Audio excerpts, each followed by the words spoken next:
वटपौर्णिमा हा प्रत्येक विवाहित स्त्रीच्या आयुष्यातील खास क्षण असतो।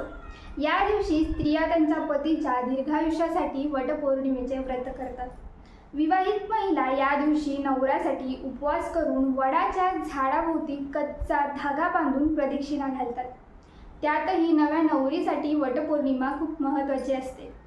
लग्नानंतरच्या पहिल्या वटपौर्णिमेला पूजेचे ताट कसे सजवावे, वडाची पूजा कशी करावी, असे अनेक प्रश्न नव्या नवरीला सतावतात। तुमचीही जर पहिलीच वटपौर्णिमा असेल तर चिंता करू नका। मी तुम्हाला या व्हिडिओत वटपौर्णिमेच्या पूजेबद्दल संपूर्ण माहिती देणार आहे। सर्वात आधी पाहू वटपौर्णिमेच्या पूजेसाठी ताट कसं सजवावं।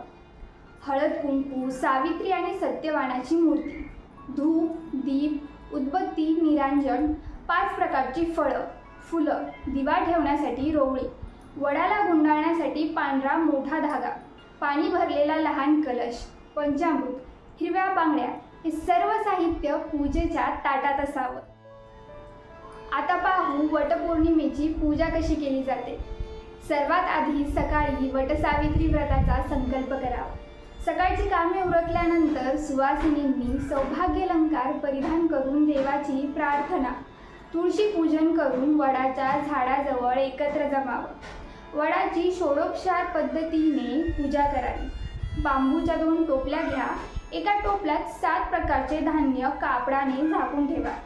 माता सावित्रीची मूर्ती दुसऱ्या टोपलीत ठेवा आणि धूप, दिवा, अक्षत, कुंकुम, माऊली इत्यादी पूजेचे साहित्यही ठेवा। माता सावित्रीची पूजा केल्यानंतर वटवृक्षाला 7 प्रदक्षिणा घालताना वटवृक्षाला माऊलीचा धागा बांधावा। पंचामृत नैवेद्य म्हणून दाखवा। यानंतर ब्राह्मण किंवा गरजू व्यक्तीला श्रद्धेनुसार दान दक्षिणा द्या। पूजेनंतर महिला एकमेकींना आंब्याचे वाणही देतात। या दिवशी विवाहित महिलांनी वटवृक्षाची पूजा करून कथा ऐकावी। सावित्री आणि सत्यवानाच्या नावाचा जप करावा।